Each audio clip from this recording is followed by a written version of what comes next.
Hey, I'm Chad Millman, and did you know that Phil Steele has forgotten more about college football than you'll ever know? And on the latest Behind the Bets podcast, he reveals all in his summer betting guide. Subscribe to the podcast from the Listen tab in the ESPN app.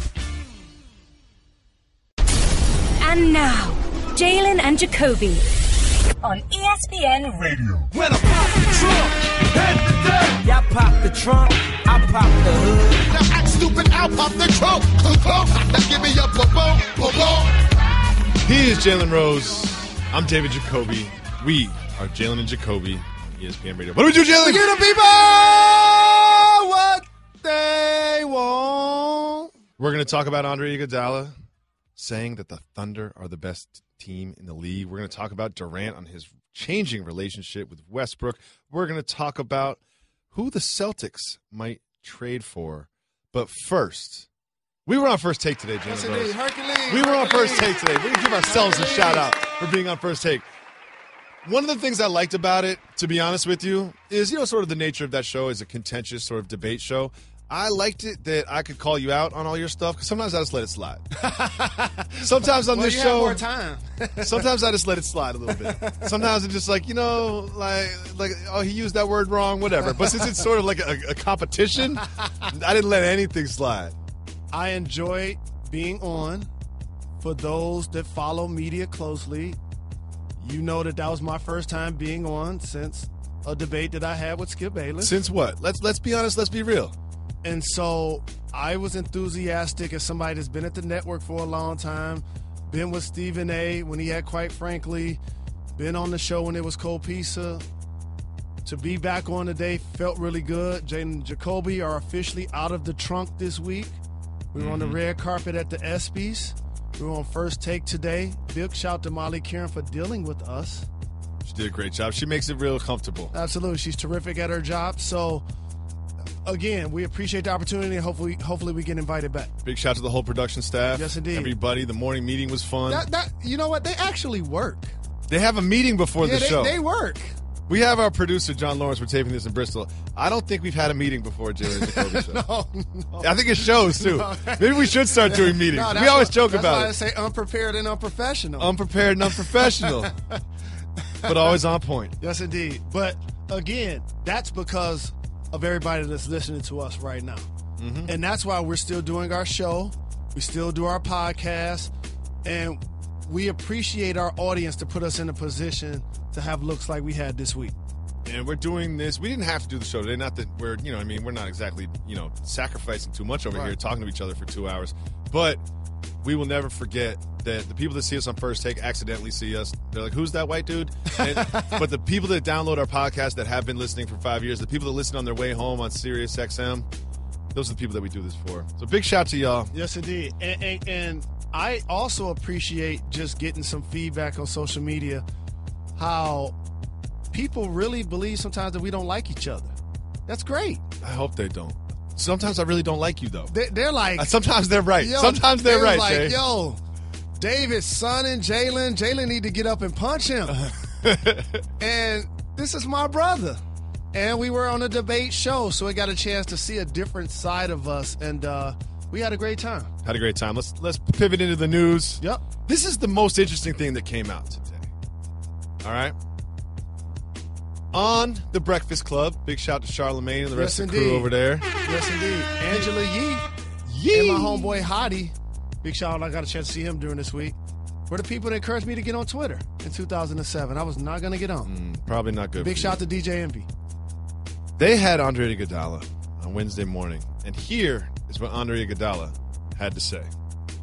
Well, now that we got KD, I can say it. They were the best team last year in the league. In the playoffs. In the playoffs. Yeah, not regular season. They were the best team in the playoffs. Yeah. Mm-hmm. They should have won a championship. Okay. You're Andre Iguodala. Okay? There's a microphone in front of you. A hot mic. It's live, I imagine. What motivates him to say that the Oklahoma City Thunder were the best team in the league last year and they should win the championship? Well, I would love for you to cook further on this topic because unlike myself, you picked the Cleveland Cavaliers to win from the beginning. I did. When they had turmoil, when they fired their coach, when they were talking about Kyrie's game and talking about Love's game, you was even saying they were going to win when they were trailing 3-1, which is crazy. Like, that's crazy. never happened. That's never happened. It's not crazy when So what Draymond are Green your suspended. thoughts Here are on my that? thoughts. Here are my Because thoughts the on that. Cleveland Cavaliers actually won the championship this year, correct? Mr. Iguodala, they have a system, a very tried-and-true system to establish what the best team in the NBA is. What is that? The NBA playoffs. And it's not like the NFL where there's one game, you get some fluky calls, some bounces, some injuries, a Or field the goal. NCAA tournament. Field goal bounces off. Ask Packers fans what, about these little fluky one-game things that can advance you in the playoffs or end your playoff lives. The NBA has 7-game series, and in those 7-game series, the better team wins. Yep. Sometimes injuries are involved, but you can't count for that. The better team on the floor wins a 7-game series. This team played a 7-game series against the Thunder. Did they win that or lose that? They won that series. They won that. And then I saw LeBron James holding multiple things this year, including a Larry O'Brien trophy. I was talking about the Western Conference Finals. Like, Okay. the Warriors beat the Thunder, They did. That happened. who Andre is claiming is the best team in the league. And then they went they were on to down the 3-1. finals where they lost. And they were up 3-1. The best team in the league right now is the Cleveland Cavaliers. Why do I say that? Because they're the team with the parade. They're the team with the Larry O'Brien trophy. You see LeBron was eating lunch with the Larry O'Brien trophy the next day? He should be. LeBron, I feel like if you're Matthew Dellavedova, like, yo, can I just hold it for a second? But that's the image that when you get as great as a LeBron James, you parse championships. Like, you don't select kids. But Kobe Bryant, if you ask him the championship that means the most to him, he'll say the one without Shaq. If you ask LeBron the one that means the most to him, it's going to be the one in Cleveland. That's why I was hoping KD, and I know that the ship has sailed, would have stayed in OKC because he would have been immortalized for winning there. You are never getting over this. Here's the thing. Even Andre said it. Now that we have KD, I can say it. So he wouldn't say it before. If KD stayed in the Thunder, he wouldn't say, oh, they were better than us. But basically what he's saying, if you translate it, he's saying the Warriors are the best team in the league. He's basically saying if we'd have had KD, we would have won. So we definitely going to win next year. That's essentially what he's saying. And he didn't mean to. I feel like if he could go back into that studio, he wouldn't say that again. And here's my thing. If you're LeBron James, wait a second. We're talking about the finals and the trophy that we won, that I led everybody in points, assists, rebounds, and steals. And wore you down like a running back consistently going through the line of scrimmage to the point where Andre Iguodala was banged up the last couple of games having to guard that freight train. Now, this is the same studio and the same show that Birdman had to walk up in just to have him put some respect on his name. Some respect. They might get a little visit from LeBron James because they need to put some more respect on LeBron James' name. LeBron is doing what Birdman would do. Hand rub, finals MVP, championship, cigars, just doing a hand rub. I went to LeBron's after party for the ESPYs. And I'm not the type of dude that will put secrets from after parties on wax. But there is video on TMZ of LeBron at the party with the microphone in his hand saying, if y'all don't want to dance and have a good time, there's an exit right there, there's an exit right there, and there's an exit right there. He was like, this is my party. I'm not having a corporate party. And do you know what? I love that. Do you know how I reacted when I heard that, Jalen? That happens in L.A. Do you know how I reacted when that happened at the party? You left. I was already gone, dog. I was already gone. Yeah, I know you very well. Yeah, that must have happened after 1:00 because I was like, man, is it the AM? I need to go to bed. And for those that really didn't follow what happened, I like how David Jacoby didn't put anything on wax that happened at the after party. I wouldn't do that. You're a seasoned veteran. Unless it was really juicy.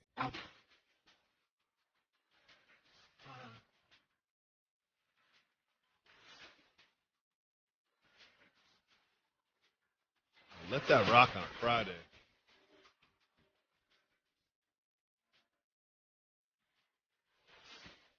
Are we getting like a quasi G-Unit day in today? I'm not mad at it. I like it. G-Unit day? And speaking of G-Unit, big shout out to 50 Cent and Power.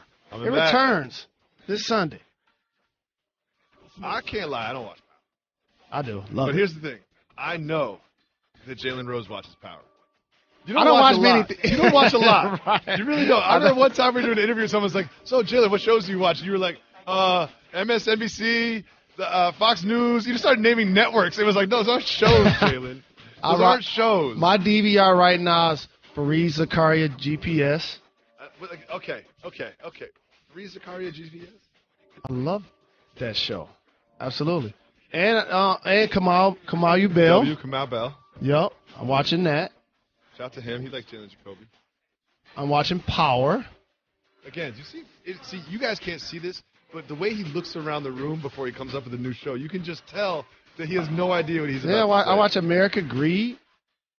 You don't. I don't watch American Greed. Now you're lying in the microphone. No, I watch American Greed. And now you're lying in the microphone. Just stop. That's enough. Yeah, just stop. No soap operas. Just stop. No reality shows. But the soaps are real steamy these days. You know what? I gotta say this real quick. Don't, Jalen. Don't. So Don't. I talk a lot about young people trying to maintain their innocence as much as possible because I grew up in a nation where things weren't so much in your face. Like they weren't cursing on the radio. They weren't cursing on television. What we considered sexually explicit happened in magazines. There was no YouTube. So now that everything's in your face and so flagrant, young minds have to mature so fast and make decisions that sometimes they're just not ready for it at such a young age. And I appreciate the advances in technology and the advances of, a nation that's more open, but I'm glad I didn't grow up in this era. Thank you, Mr. Rose.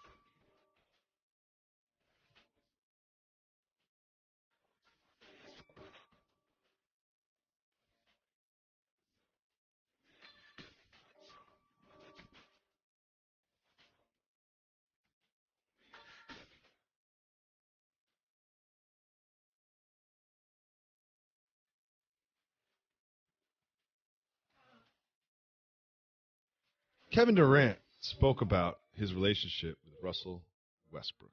And he did so to China's Cine Sports. Here's what he had to say. I just told him, I let him know how I felt. Wow. Obviously, our relationship won't ever be the same again. But it's something I wanted to do, and I expressed that to him. Hopefully, he respected it. Can I translate that?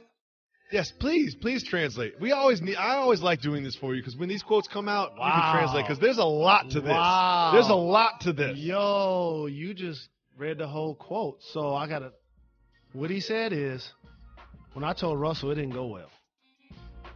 Ooh. It did not go well. Our relationship will never be the same.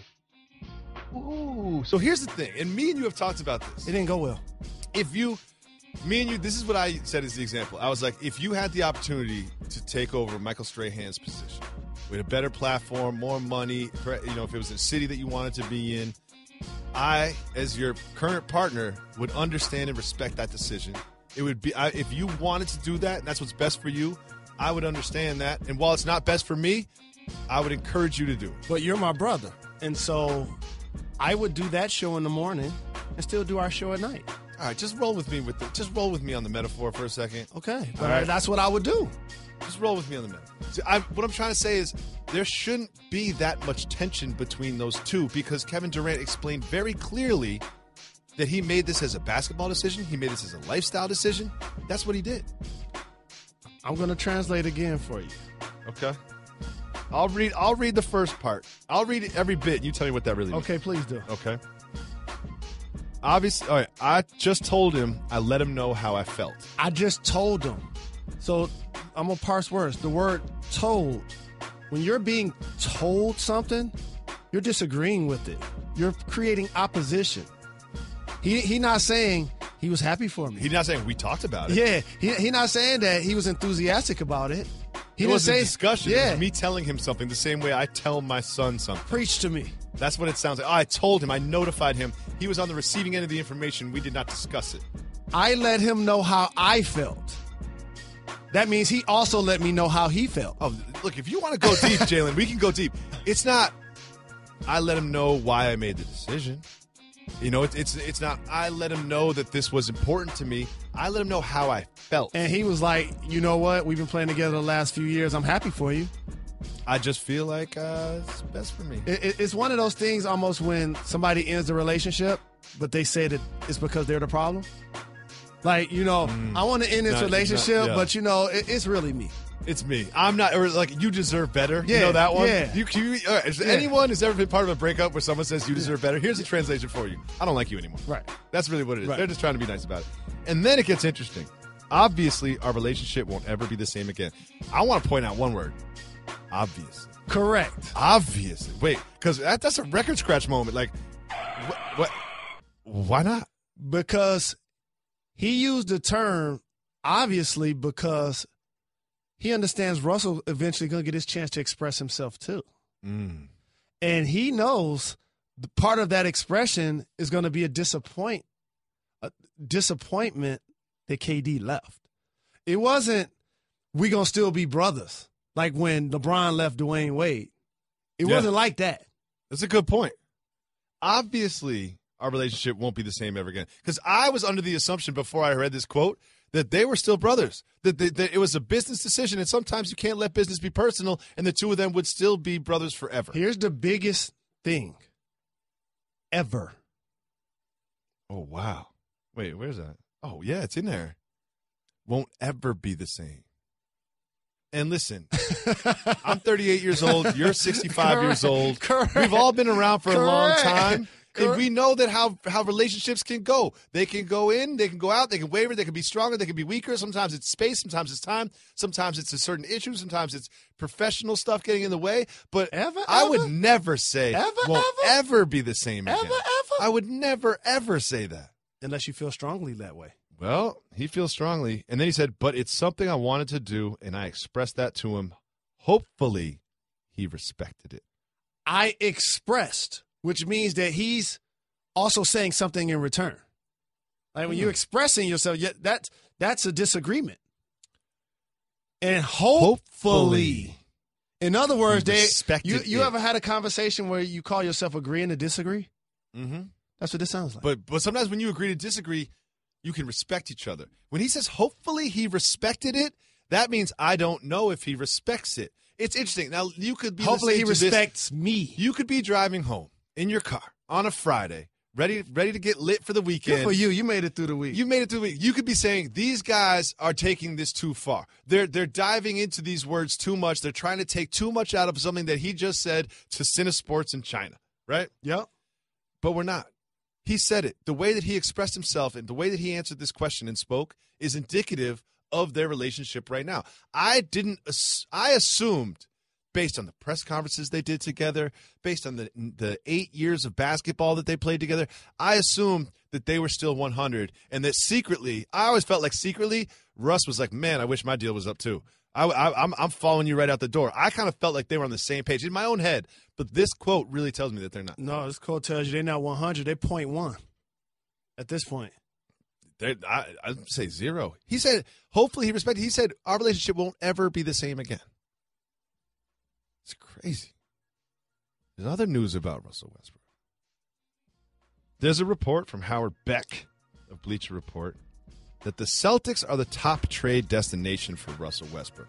Now, I want you to take us behind the curtain, Mr. Rose, because especially during free agency season and when it comes to trades or free agency signings, there's always a little bit of like, is this leaked? Is this intentional information that can affect a negotiation? Because when he says the Celtics are the top trade destination for Russell Westbrook, how does Howard Beck get this information? Howard Beck gets this information from someone affiliated with the Celtics. Why would the Celtics want it out there that they're the top trade destination? So that people could come to Russell and say, what do you think about playing in Boston? And so that's how that conversation begins. If you're Russell, you know that there are going to be 29 teams bidding for your services. But here's what you also know. You're under contract for another year. 28. I don't think the Warriors ended. And you know what else? You don't control where you get traded. No, I'm going to say you're wrong on that. Because when you are Russell Westbrook, if they say you're going to be traded to the Nuggets, he can just go right to the Nuggets and say, there's no chance I'm ever signing with you after this season. But if you want me for a little bit, you want unhappy Russell Westbrook for 1 year, go ahead and give up some assets. But what about being that team that says, you know what? I'll take Russell Westbrook for a season and see if I can win him over. And if he leaves, then I'll start over again, but I'll take that chance just having him in our uniform for a year. It's exactly that sentiment which makes me feel like I feel like he's going to be in a different uniform on opening night. Because what you don't want to do if you're another team is wait until February. No. Wait till February when there's 40 games left, 35 games left in the season, and then you're giving up stuff for Russell Westbrook? He might be like, I got a sore knee. Exactly. Like, I don't think that's happening. I think if Russell Westbrook is going to – I think he's going to finish the season in the uniform that he starts the season in. You know what I would want if I was a team, even if he didn't commit to me long term, especially with the salary cap going up or going down, but it still went up this year? I would want an angry Westbrook for 1 year, playing in the final year of his contract. I'll take that. If I'm a team in the Eastern Conference, let me give you a team. Put it like that. That's interesting. Let me give you a team. Boston. Okay. Now I'm going to give you a better one because they would have to give up. How about Boston package makes sense, Jalen. Okay. Let me put a package together for you. It's Mr. Presti, I've got a package for you. Okay. Jalen Brown. Yep, I'm going to go Boston. So say you're the Celtics. If I'm Danny Ainge, this is just me talking. If I'm Danny Ainge, and if I keep Avery Bradley, I can keep Thomas, and I can keep Horford, but I have to move somebody to get Russell Westbrook for a year, I'll do it. Do you know who those people are you're moving? I'll do it. They're just pigs. I'll do it. That's just pigs. And if you're the Thunder, Presti's smart. Presti might say, you know what we're not doing? Winning a championship with Steven Adams being our featured offensive player. You know what I mean? Cameron Payne is not bringing us the Larry O'Brien trophy. And also, I want to always point this out. Unlike myself, not a superstar player, he is. Those guys don't like to bounce around. Like, he doesn't want to look back at his career and he played for 5 teams. So that's another thing when you trade for a guy like that. He might just say, you know what, I'm just going to stay here. I think you always think about legacy and all that and what people are going to look at and your historical. That's because you're old, Jay. That's just because you're old. It's just that simple. Jalen. What up, though? Tom Brady has written on his story Facebook wall of a man named that he Brady. is not going to appeal Deflategate all the way to the. Oh, I'm sorry. We started talking about Deflategate. That always makes me tired. Guess what? Supreme Tom, you're doing everybody a favor. The Supreme Court is like, we don't care. We don't care about your footballs. We really don't care about your footballs. You want us to talk about footballs? Did you see what we did yesterday? You know what I mean? Did you see? This is the Supreme Court. Do you understand the sort of things that we deal with in this room? We don't deal with deflated footballs. That's between y'all. Y'all need to do that. That's like when 2 kids are fighting, they go to the parents, and the parents are like, I'm not in on this one. My favorite part of that story, and you could keep snoozing, is what Tom Brady did with his phone in the process. I just love that part of it. No. You know what I love more than that? You know what I love more than what he did with his phone in the process? I love the fact that he not only destroyed his phone, but he acted like that was just normally what he does. He's like, every 3 months I destroy my phone. He said every 3 months, like it's a routine for him. Oh, I just destroyed my phone. All right. We're moving on from Deflategate because Deflategate is boring. It's been going on for 3 years. There's another little rumor out there. This is from the Sporting News. Sean Devaney said the next trade target for the Boston Celtics is none other than the man who leads the league in punching assistant equipment managers, Blake Griffin. What do these rumors have in common? The Celtics? Correct. That's just them putting feelers out around the league that they're working every day. You know what the other 29 teams are doing? Exactly what he wants to do. Try to figure a way to get Russell Westbrook on his team. Trying to see what's going to happen with Blake Griffin because he's going to be a free agent or maybe getting traded. Like that's their job. It's just that they're discussing it publicly. There's so many different levels to this I want to discuss. Number one is, when did we first start talking about Blake Griffin getting traded? When he kind of hurt his hand. When he punched the equipment manager. The day before that happened, the talk of trading Blake Griffin wasn't a thing. No one was talking about that. Well, it was not on the table. Well, it was being discussed somewhat because people were trying to see if the Clippers' window was going to be closing. That was more of the, if they don't win it this year, then what's going to happen with their roster. It was more in that context. Mm-hmm. And then there's this. Vic Grossbeck, the owner of the Celtics, he made a mistake. I believe it was on Nesson. I felt he was probably a little too comfortable on his local channel. Brian Scalabrine was there. The White Mamba was in the house. And he started saying, "Oh, we're not done. Oh, we're not done this summer. We're not done. We're not done this summer." And then he said, "Our phone is ringing." He made a couple mistakes. Number one, they're making phone calls. They're not accepting them. And number two is, Wick, let me just explain something to you about negotiations. Jalen, do people get what they deserve, or how's it work? People never get what they deserve. Only what we have the leverage to negotiate. Exactly. So you give up some of that leverage when you look thirsty to make a move. Right. When you're on wax saying, we're going to make a move, everybody knows that you're going to try to make a move. This is why when you watch this year's NBA draft, the conversation surrounded the number 3 pick was going to possibly take the draft in a different direction because it was established that Simmons was going to be 1 and Ingram was going to be 2 because the team sitting at 3, the Boston Celtics, count them, had 8 draft picks. So people felt like that they were going to be pawned. This is exactly my point, Shane. For them to be able to get an all-star. Everybody says the Celtics are trying to get rid of the number 3 pick, then that devalues your own pick. You understand? It's like if I say I don't want this, I don't want this, I don't want this, how much will you pay me for it? It's like, well, you just told me you don't want it, so that devalues it. Correct. Which is why they, however, did a really good job this offseason signing Al Horford. I always talk about if you're going to change the fortunes of what you do in free agency, the successful teams have multiple all-stars from this year's all-star game. Like, not last year, not the year before that. That's the Knicks now. That's the Knicks we're talking about. Preach to me. The Knicks are that team. We'll talk about them later. Let me just say this, too, about this potential rumor. Now, this is very much just a rumor. And what I'm not trying to do is try to say that this rumor is becoming a reality, but there's a lot of angles to this that I find interesting, like this one. Who's the head coach of the Los Angeles Clippers? He is Glenn Doc Rivers. Who is the general manager of the Los Angeles Clippers? Glenn Doc Rivers. So in this potential trade that involves Sacramento and Rudy Gay. Well, you know Austin Rivers ain't going to be involved. Yeah, exactly. Yeah. But you're trying to tell me that the head coach doesn't want Blake Griffin but does want Rudy Gay?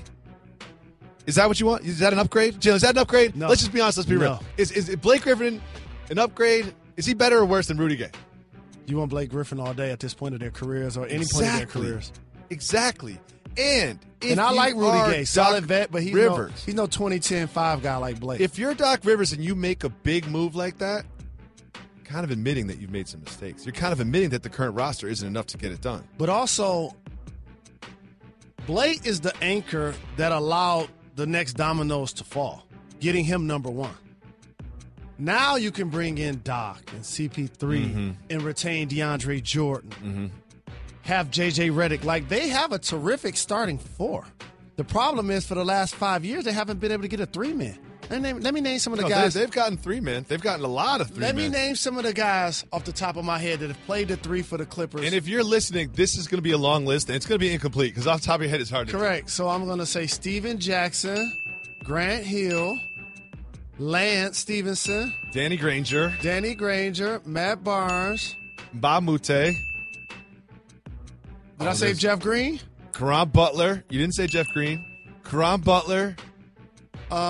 They drafted the kid out of Carolina in the second round. Again, it's going to be an incomplete list, but that's a long list already just off the top of our head. They cannot find somebody to play the 3 position. But again, that's having 4 starters intact already. And look, listen, Chris Paul and Blake and J.J. Redick I'm not going to say And it's a the best six-man backcourt of in the the year. league. I'm not going to say it's the best backcourt in the league, but it's up there, top 5. It's hard to be the best backcourt in the league. We got the Splash Brothers in Golden State. But that's like Redick. If you didn't pay that much attention to Clippers games last year, I understand. Maybe you live in New York or whatever. You want to stay up that late. But JJ Redick had a season. He be balling. He had a season. He's close to a 50, 40, 90 guy. He catches and shoots it. He does it off screens. Does it in transition. He does it in half court. Like, he can ball. So again, having those 4 starters in tow and a 6-man of the year and Jamal Crawford coming off the bench. Like, you would think that they'd be able to fill that 3 spot. Doc Rivers has not been able to do that. Take us behind the curtain, Jalen. Okay. How does this rumor get out? Hey, put it out there that we're trying to trade Blake Griffin. See what somebody want to offer in return. That's all that happens. As a die-easy Celtics fan, I'm tired of this we almost stuff. It's like when your friend said, I saw something for you, I was about to get it for you, but I didn't. It was perfect for you. I just didn't get it. Don't tell me what you almost did. Don't tell me what you're about to do. I love that you signed Al Horford, but when your owner is saying, we're not done, we're going to get more, then go out and get more. It's funny having so many songs and music in my head, trying to be a DJ, that when you say things, they remind me of songs. So when you said, get it done, it reminded me of KRS, we're not done. When you said, in the rain, it reminds me of Orange Juice Jones. Can you give us a sample of that? I saw you walking in the rain. We did First Take today. Shout out to all the producers, all the suits that gave us the opportunity. Shout out to Molly Karen who hosts that show with just a fluidity. It makes me feel comfortable and happy. One of the things we didn't get to talk about, though, was the final topic. We had a 20-second segment on it. It was the fact that Kyrie Irving says that he FaceTimed Kobe Bryant the second he got into the locker room after winning the championship. What? There is so much to say about this. There is so much to say about this. Of all of the times, I'm on my phone a lot. Jalen Rose on his phone literally right now as we record this radio station. People are on their phone a lot. Okay, it's a radio show. We're not recording a station. People stay on their phones. If there are 2 moments in my life that I will not be on my phone, during the birth of one of my children and if I win the NBA championship. That is a moment that I'm going to look at Twitter later. I'm going to text my friends later. Right now, I just want to celebrate with my brothers and my teammate. I want to pour champagne all over everything. I want to enjoy that moment. And the idea that he would walk in the locker room, not put goggles on, not hug and celebrate, not get changed, not give an interview, that he would FaceTime Kobe Bryant. And imagine you're Kobe Bryant. You're sitting there, and you hear that, the FaceTime, you know that FaceTime ring, and you look down, and you see it's Kyrie Irving FaceTiming you. He's got to be like, what is this dude doing? Well, Kobe Bryant has become somewhat of a mentor to Kyrie, and he talked a lot about it, especially during the times where people were questioning his style of play and his mentality as a guard. Should he pass? Should he shoot? Should he get more assists? And so from that premise, I understand that he probably continued to get that support throughout the playoffs and throughout the championship. Oh, that's a text message. But I'm with you. That's a text message. By the way, Kobe retired. He probably wasn't available anyway. For real. You know I'm surprised Kobe with the picked up. kids. But that's a text message of all the times. And plus, Kobe, so competitive, I'm surprised if he was even watching. He like, my team ain't playing. I'm good. I had 60 the last night. I'm good. I'm not worried about this. All right. I'm out on vacation. It's just so odd to me. Like, imagine if you are, I don't know, let's say J.R. Smith. You've got your champagne. You're drinking some. You just took your shirt off. You go over to Kyrie. You want to pour some champagne on his head and give him a hug. He's like, no. Wait a second. Wait, hold on. I'll be with you in a second. Right now, I'm FaceTiming with Kobe Bryant. Oh, it's like, hold on. Make sure double check and make sure it's not D'Angelo Russell out with a phone. Make sure he wasn't recording. Right. It's just so weird to me that he did this. Jay, am I crazy? It all depends on how it went down. Like, I don't think that the first thing he did was walk in, grab his phone, and that's the first what he person said. Well, hey. You know what it probably was? It's probably just like an hour later. You know, when the initial adrenaline starts to rub off, and he was like, oh, let me holler at Kobe. He helped me. he's probably just thanking the people that helped him get there. Correct. That's what it was. You know, it's probably just in this interview. A lot of this happens, I feel like, when you work in this business, is something gets reported as a fact. It says once he got in the locker room, he FaceTimed Kobe Bryant. But maybe he said, when I got to the locker room, I FaceTimed Kobe Bryant. And it was actually like kind of after everything died down a little bit, and he had already talked to his girl or his mom or his family, and then he's like, oh, you know what? Let me holler at Kobe. Correct. And so I'm happy for Kyrie because, of course, LeBron deserved MVP, but he averaged 27 in the finals. And one thing that I noticed is when they crossed half court, they were like, where's Steph? Where's Steph? And you know what? We're going to try to get the guy that he's guarding to score on him. And the biggest shot of the series, right wing, Kyrie Irving, gets to dance, gets to switch, makes it over. And what did he say about taking that shot? Do you remember the quote? Something. I do. He said, Mamba mentality. So there it is. I mean, obviously, Kobe Bryant has influence over him. That play I've watched over and over. One of my favorite things about it is watching J.R. Smith. Steph Curry is covering J.R. Smith. He walks over to the top of the key and sets a screen. Once the screen is set and the switch is established, you run away as fast as you can. J.R. Smith puts both of his arms over his head, like telling the referee, don't call a foul on me. He's not even looking at the ball. Don't pass me the ball. He's just like, all my job is now is to drag Klay Thompson away from the basketball. And my job is done here. Thank you very much. Let's get this championship. And Kyrie danced on him. Boogie, oogie, oogie. And then we have the chase down block. Let's just relive this real quick because this is one thing that I don't think it's spoken about enough. LeBron James almost won the NBA championship with the final seconds, him and one dunk all over Draymond. And if you're Draymond, you can see it on his face. He starts to jump to contest the shot, and he's got this look on his face like, oh, no, you don't. He's like, not today. Not LeBron. We might lose, but we're not going to lose like that. Well, the first defender, I think it was J.R. Smith, went after the ball low. And what gets lost on that play is Andre Iguodala actually bobbled the ball. So normally what you do, he bobbled the ball. He got it caught on his hip somewhat. So normally what guys do in that situation, like if he would have just stopped, like I hate to admit this, but I used to do this growing up because guys sometimes when you playing like in the backyard or the park or something, like guys don't know how to foul. So what people normally do in that situation is just stop and pump fake. Because if he would have done that, we'd probably still be peeling LeBron James up off the floor. Off the backboard. Right. just think about it. That would have been an ugly fall. Mm-hmm. And so for him to have that type of hustle and for him to lead the series in so many different categories, it continued to validate the greatness of LeBron James. It had me elevate him in front of my favorite NBA person of all time at small forward. Winning in Cleveland, I said I have to give him the small forward spot over Larry Bird. What? I'm not ready to do that. I don't do cross-generational comparisons. That's not something I do. So now there's a report that the Cavs want J.R. Smith back. No. They want him back. Who's his agent? Rich Paul.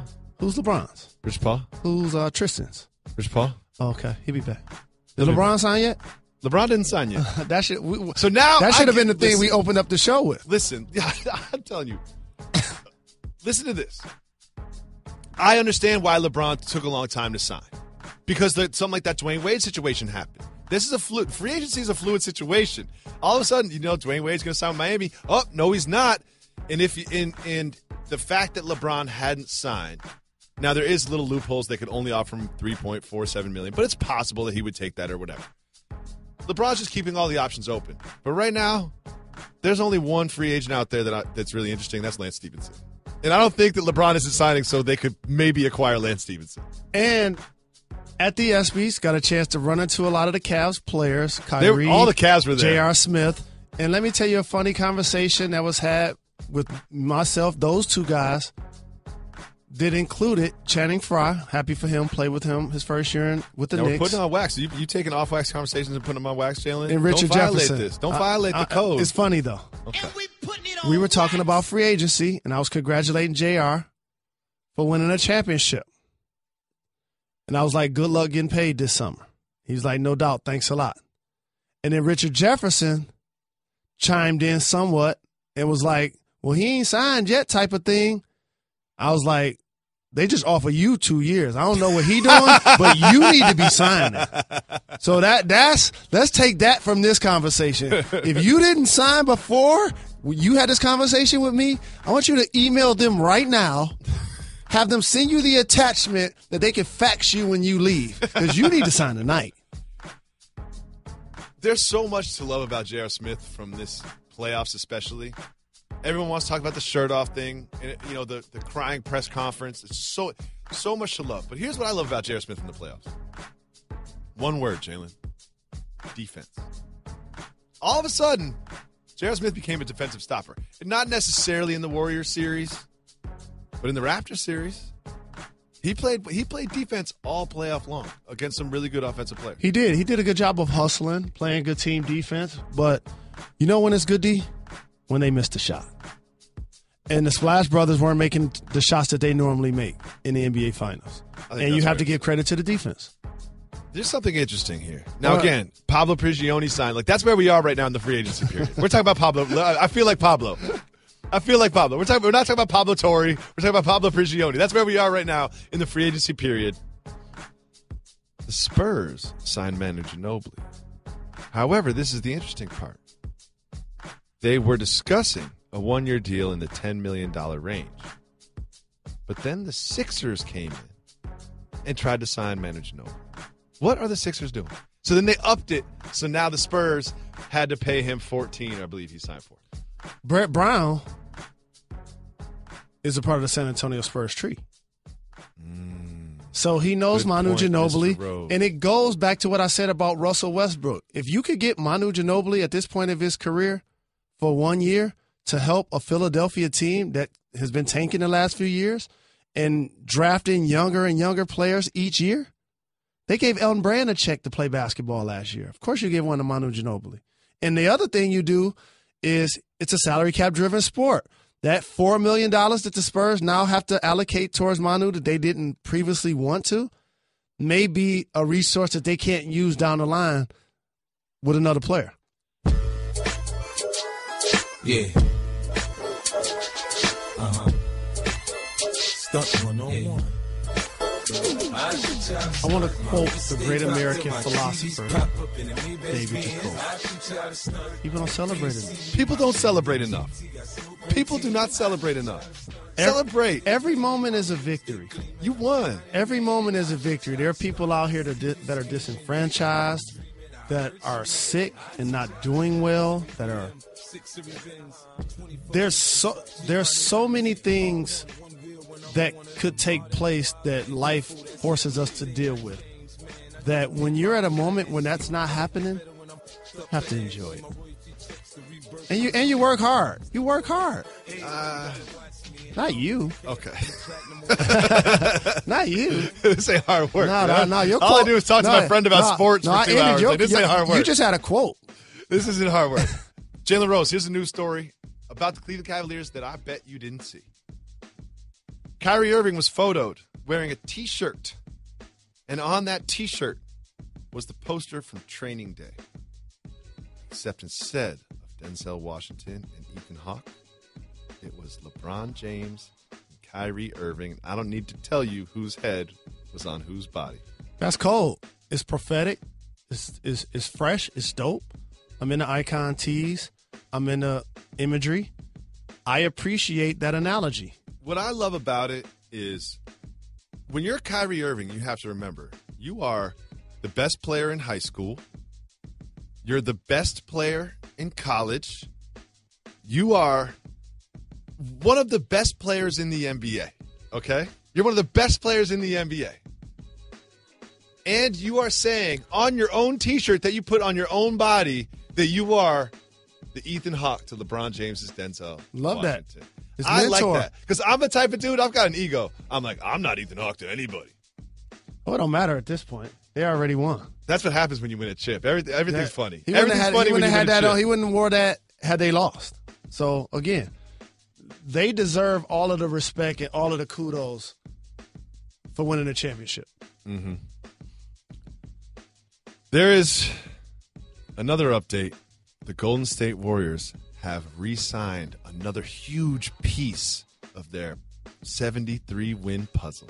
Are you ready for this big announcement? Sound effect here. Anderson Varejão's on the Warriors. Andy V is back. Anderson Varejão. There's no way they're losing now. You got KD. You got Varejão. They're grasping for straws. I didn't think basketball-wise he was productive enough to be getting the actual minutes over Azili that he was getting. He did some great flopping in one game, and then the refs got him. Oh, man. And he's one of those guys where you can't judge plus-minus. Like, I hear a lot of people talking about that stat when he's in. About plus-minus. Yes. I'm like, well, as soon as he came in, Barbosa made 8 straight shots. So, yeah, his plus-minus is.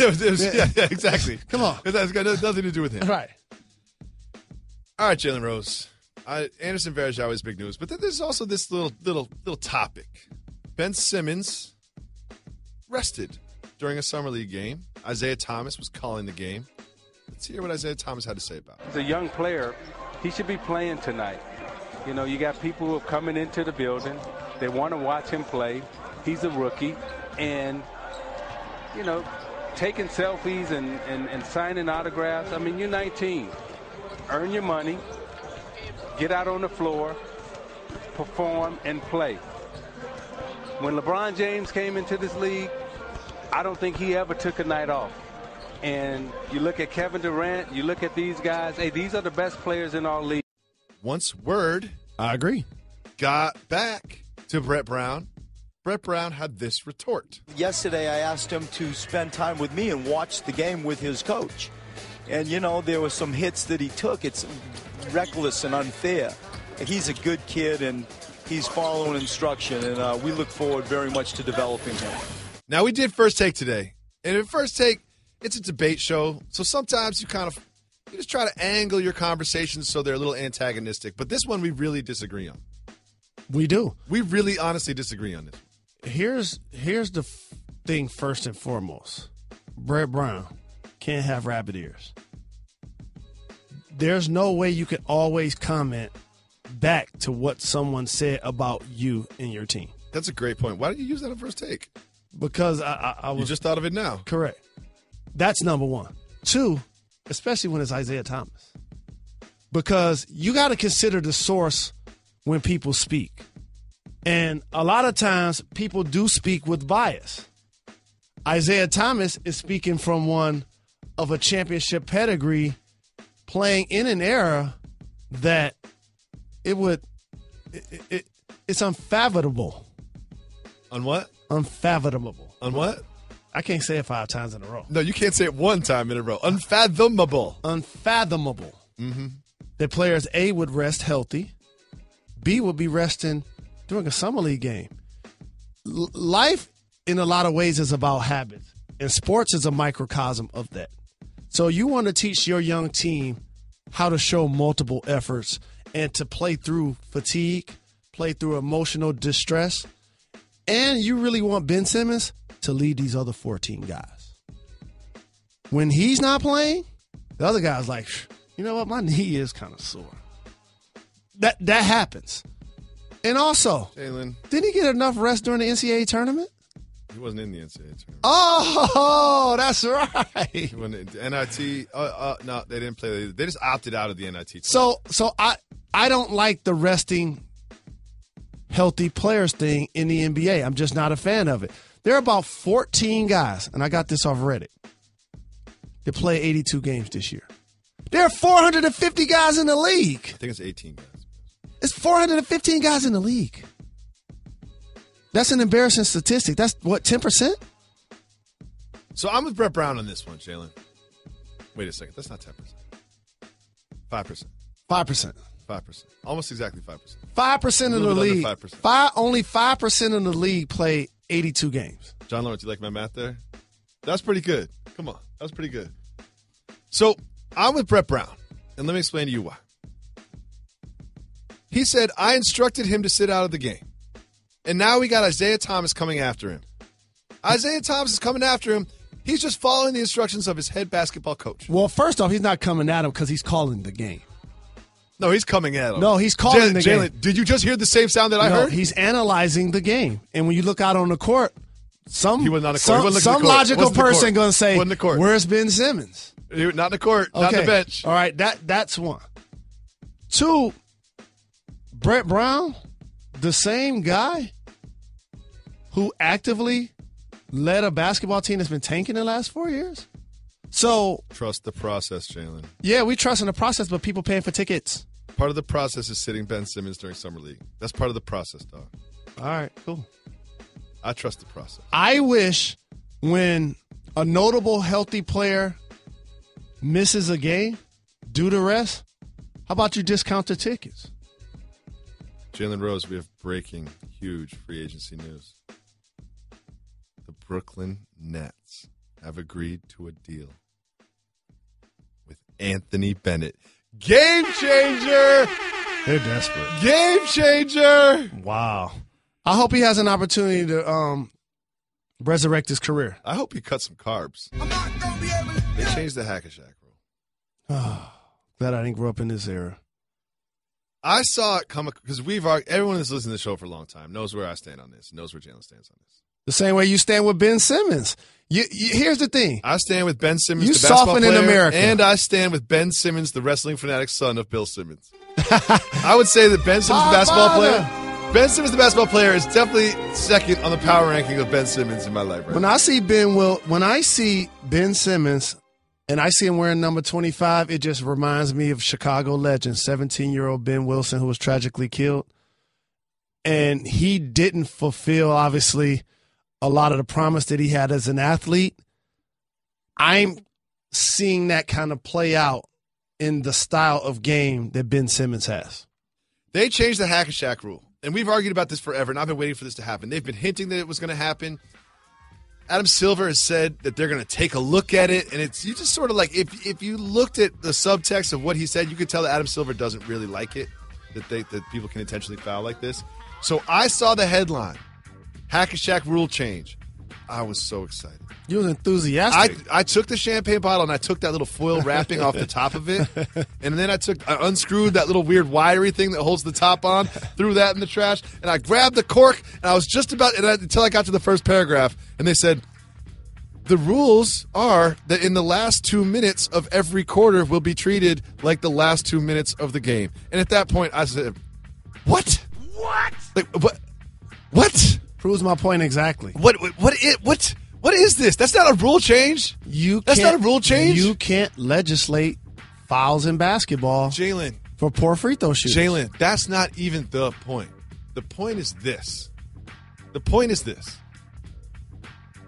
You know that there was a conversation amongst Vandaway and some of the owners or whatever, and the rules committee, and you know that there was one side of the table that said, we need to change this rule.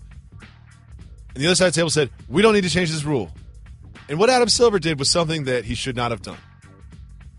There ain't no such thing as halfway crooks. He made a compromise. Like that mob reference. He made a compromise. And this compromise makes no sense. Let me just answer this question succinctly. I know that you always go off on tangents. Just answer this question. What does this rules change accomplish? Just means that I can foul the first 10 minutes of the quarter each time. That's it. But what does it accomplish? What does the change accomplish? The change is accomplished. It basically tells coaches, if you have a poor free throw shooter, you have a chance to coach him out of the game before the last 2 minutes. But for the last 2 minutes of a quarter. There's 48 minutes of the game. So now only 40 minutes is it one way and then 8 minutes the other way? It doesn't make sense to me. It just doesn't make sense. That's why I said we should not be trying to change the rules of basketball for 10 players who get fouled a lot that can't shoot 60%. On first take, you also said that Naismith invented the free throw. He invented basketball. Jalen. Peach basket. Here's the problem with Silver's decision. And I love Adam Silver as a commissioner. He's kind of funny. And when he first got in the game, he had Donald Sterling to deal with, handled it. He's made a lot of great moves. I love the way that he's handling this All-Star game. And he's saying, look, we might move it. And I'm going to say this again. I got this from Reddit. You need to move the All-Star game from Charlotte to Orlando. I like that a lot. As a salute and a celebration of the LGBTQT community. I like that idea a lot. It's a noble thought. It's forward progress in a lot of ways. I hope that actually happens if they can't find a way to resolve the situation that's happening in Carolina. But he can't find a way to resolve this hack and shack thing. Like, this doesn't make any sense. Because I'm trying to tell people like yourself that there is no way to legislate free throw shooting out of the game. There's no way. Jalen. You can't minimize it. Jalen. Yes, you can. It's a game. The same rules for those 8 minutes of the game apply to the 48 minutes of the game. That's how you do it. No. That's how you make the rule change. You can't. You can no longer intentionally foul people because that's not good basketball, because that's not entertaining. Now, I don't like the grabbing and the silliness associated with intentional fouls. That should be a technical or a flagrant. I get that part of it. The aesthetics don't look good when that happens. But the thought that somebody's going to be on the floor and have a distinct weakness and nobody's going to try to find a way to expose it, that's absurd. And free throw shooting is a major part of basketball. I'm not trying to take free throw shooting out of basketball. You can foul DeAndre Jordan when he's got the ball and he's attempting a shot, but fouling him when the ball's being inbounded. So you don't mind when he foul him when he get the ball? So how about this then? This again, you get a defensive rebound, just foul him. You got the ball in. Sure. He has 12 rebounds a game. If the referee has ruled that you were actually making a basketball play to possess the basketball, then you can foul it. That's what's next. Just foul him when you get a rebound. But if the referee decides that you are intentionally fouling him, then it's one free throw and possession. How many times have you watched an NBA game and somebody admitted committing a foul? Never. What do you mean intentionally? When you raise your hand, you know that one. Right. Intentionally? Guys don't even you see a guy hack somebody and the ref call a great call and he looking at him like, now, you going to call that? You want those guys? One thing I love is when you see the player foul somebody. And it's an obvious foul. And then scream at the ref. And then act like there's just such injustice that we should just stop the game and just finish it on protest. And you see the replay and you're like, what? Like you fouled him. Those are the same guys that are committing these fouls that they now can't commit 8 minutes of a basketball game, that they now can commit the first 40 minutes. They can commit 40 minutes of a game. Just allow me to summarize this conversation like this, because this is something that you have to. You don't have to, but you have to acknowledge. If you are going to change this rule, you should change it in a way that makes either Jalen Rose or David Jacoby happy. You see what I'm saying? Like, you should accomplish something. Right. You can't just do this down the middle compromise. Yes. Like, you should either be on Jalen Rose's side or you should be on David Jacoby's side. That's an actual rule change. This is a slight rule adjustment compromise, and there ain't no such thing as halfway commission.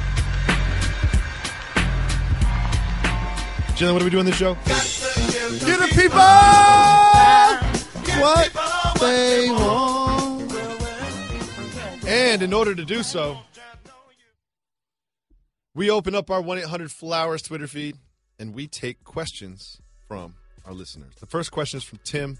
Tim wants to know, which Olympic sports besides basketball are you most excited to watch? And let me just answer that quick. I would say Olympic basketball is like my 5th favorite Olympic sport. Right. Olympic basketball is not that exciting. Do you know what I love? I love the 100-meter dash. I do too. In the world. That's one. That's exactly one. what It's I was just going. so exciting. Me too. It's so. I can't think of another 11-second sport that just has the pageantry and excitement and tension that does. I love that race. Agreed. And I love Usain Bolt. And Usain Bolt's a little hurt. Yeah. He's probably not going to win the gold. That's going to make me so sad. People don't respect Usain Bolt's dominance of this sport. It's Serena-like, the way that he's been doing it for so long. Relatively serene. And also swimming. To get me in that pool. Here's the thing what happens to me, man. I love the Olympics because I love America. Like, I just love America. Me too. If you have USA across your chest, I'm rooting for you. And I become a swimming fan, and then I really think I know what I'm talking about with swimming after I watch a couple events. Mm-hmm. I also become a gymnastics expert. Those three. You know? Yeah, like those three. When gymno happens, I'm locked in on gymnastics. Don't let a women's gymnastic final be on while I have something else to do, because I'm watching women's gymnastic final. And fortunately, recently, we've had transcendent athletes. You mentioned Usain Bolt and Michael Phelps in those sports catapulting our excitement. Mm-hmm. But this is time for a new generation. I think that this year you will see that Usain Bolt and Michael Phelps might not be as dominant as we've seen them in the last 2 Olympics. Next question we have is from Malcolm. Malcolm wants to know, are we ever going to see an NBA team back in Seattle? I hate to say no, but let me just point out one word to you. The word is ever. No. Ever? I can't. Ever? How about Jalen, this? ever? I can't. Like, we could You're get right, aliens. I can't say like, ever. aliens You're could come right. to the Can't say earth. ever. You know, Yes. yeah. I mean, we're talking about ever. Yes. If I had to say yes or no, yes. Yeah, ever. And I love playing there, too. I got a chance to play against that Quick team. question. This one's from David Jacoby. Are we ever going to see aliens on Earth? I don't care. Great answer. Shout out to you, Jalen. I don't even know. Shout out to you. I don't That was believe the in most aliens. honest answer you've ever given on this Yeah, I don't program. even care. How many questions do you think I've asked you over the last 5 years? I don't even How care. many questions? Just throw a number out 100,000. there. 100,000. That was probably the most honest answer you've given. I don't care.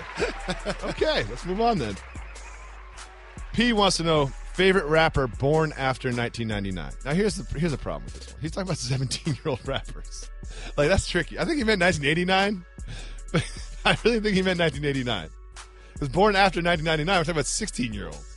Right. So Like, I don't even know. Like, P, dog, he's at High Contrast on Twitter. High Contrast, I think he made a little typo there. yeah, I would say, how old is Schoolboy Q? That's what I was just about to bring up. I cannot stop listening to Blank Face. I'll I say cannot him. stop listening to Blank Face. All right, I'll say it's him. raw.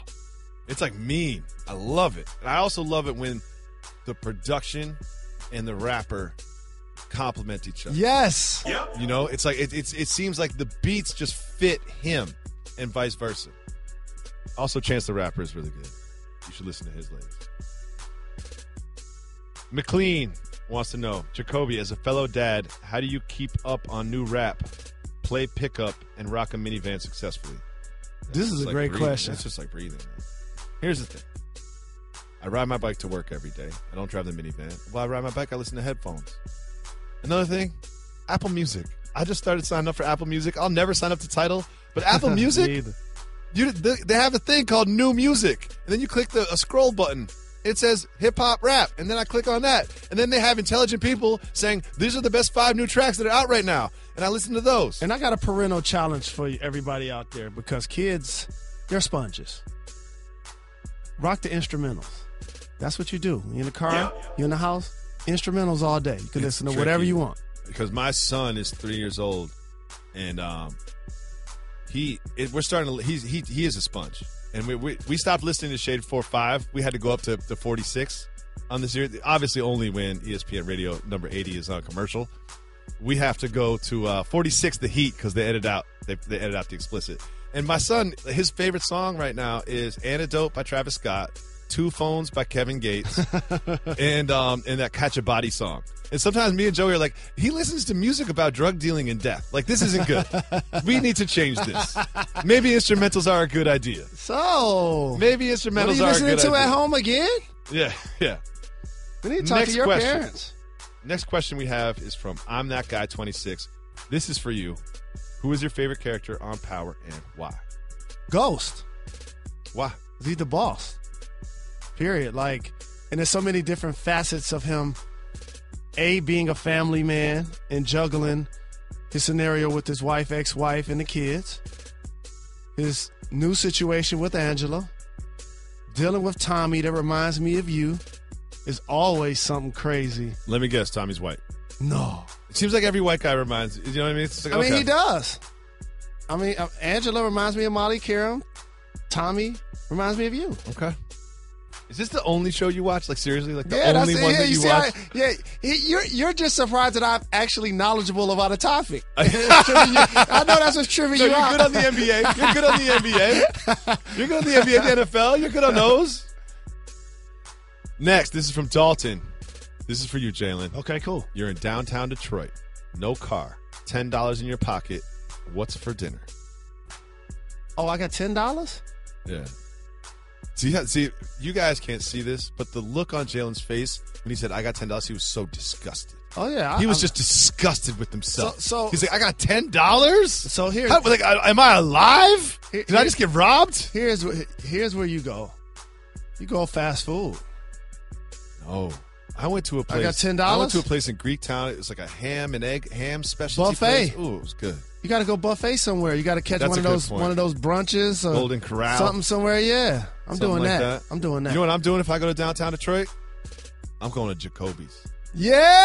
I'm going to Jacoby's. There is a bar in downtown Detroit called Jacoby's. I went in there. I showed him my ID. I was like, it's Jacoby's. And you know what? I kind of expected a free beer.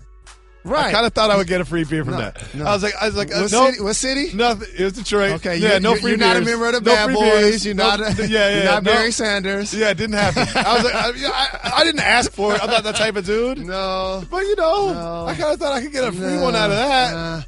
Maybe you should have put out Matthew Stafford's ID. I don't know if they're going free beer for that either. Yeah, I don't know if they're going free beer for that one. One playoff win in 50 years for my Lions. David wants to know, are either of you bilingual? If so, what languages? Now, the true answer to this is no, but I do speak a little Spanish. But Jalen has an interesting story about his attempts to become bilingual. Yeah, I'm disappointed in myself. Like, as you get older and you look back at all of the stumbling blocks of decisions that you made, my biggest regret is not learning Spanish. And not only would it enhance what I'm doing as a media personality right now, but also the reason why I didn't want to learn it, besides being lazy and local, is ignorant.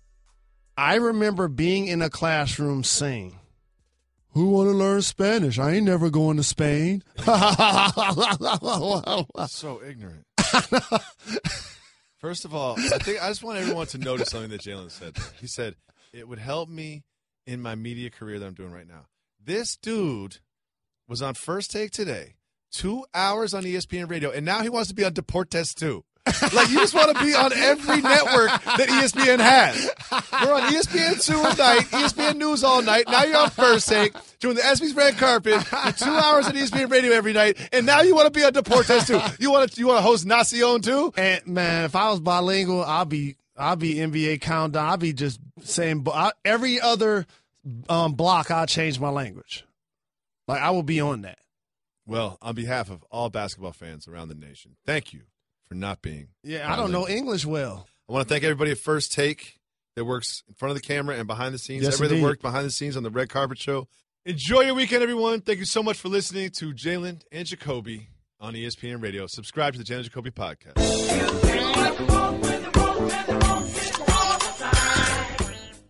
This is Reese Waters from Off Center. This episode, the most famous numbers in sports, why Pokemon hates Connecticut, redoing the ESPYs, and crying on the Bachelorette. Plus, SportsCenter's Jay Harris answers the question everybody wants to know. How early do they get up for SportsCenter AM? Download on the Listen tab in the ESPN app.